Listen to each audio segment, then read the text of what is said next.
ஒரு தேசிய தலைவர் மாநிலத்துக்கு வரும்போது மாநில தலைவர் வரவேற்பு கொடுப்பாங்க.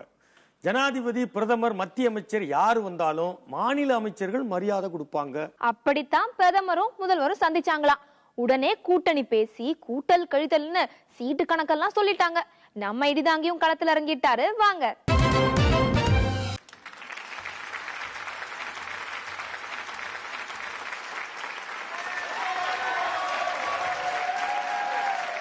ஆனால் ஒன்றை மட்டும் கூறிக்கொள்ள ஆசைப்படுகிறேன்.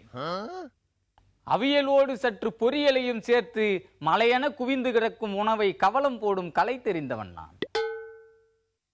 அதனால்தான் மல்லுக்கு சென்றாலும் சரி, மறியலுக்கு சென்றாலும் சரி, அங்கு ஏற்படும் தள்ளுமுள்ளுவில் சிக்கி சிறைக்கு செல்லாமல் தலைவாழ இலை போடும் கடையை பார்த்து நழுவி விடுகிறான் இந்த ராஜதந்திரி. பொது வாழ்க்கையில் இறங்கினால் அடிதடிகளை எல்லாம் வாங்க வேண்டி வரும் என்பது விதி. தொண்டர்களுக்காக ஏற்படுத்தப்பட்ட விதியை சதி என்று கூறிவிட முடியுமா? தொண்டர்கள் அடி வாங்கும் போது என் அடிவயிறு அலறத் தொடங்குகிறது. அடிவயிற்றுக்கு துரோகம் செய்வது ஒரு தலைவனுக்கு ஒருபோதும் அழகு சேர்க்காது. தொண்டர்கள் அடி வாங்கும் அதே நேரத்தில் என் அடி தொண்டையும் ஏதோ ஒன்றை வாங்கி கொண்டு தான் இருக்கிறது. அதை நான் மறுப்பதற்கு இல்லை. இட்லியாக இருக்கலாம், இடியாப்பமாக இருக்கலாம், ஆப்பமாக இருக்கலாம், பிரியாணியாக இருக்கலாம், அல்லது புரோட்டாவாக இருக்கலாம். கண்ட நேரத்தில் கண்டதை மென்றால் கடாரத்தை கொள்ளலாம் என்று என்றோ ஒரு நாள் படித்திருக்கிறேன். ஆக புரோட்டா தின்பதற்கு புரோட்டா கால் தேவையில்லை. கொத்து போடும் போது எழும் சந்தமும் இடிதாங்கி எழுப்பும் சத்தமும் ஒரே சந்தத்தில் ஒலிக்கிறதா என்று மட்டும் பார்க்க வேண்டும். அப்படி பார்த்தால்தான் உலக அரசியல் நன்றாக போய் கொண்டிருக்கிறது என்று அரசியல் நோக்கர்கள் 4 பக்க கட்டுரை எழுதுவார். அதற்கு மாறாக போராடி சிறை சென்று அச்சடித்த சோற்றுக்காக தட்டேந்தி நின்றால் அரசியல் நோக்கர்கள் அச்சில் எதை ஏற்றுவார்?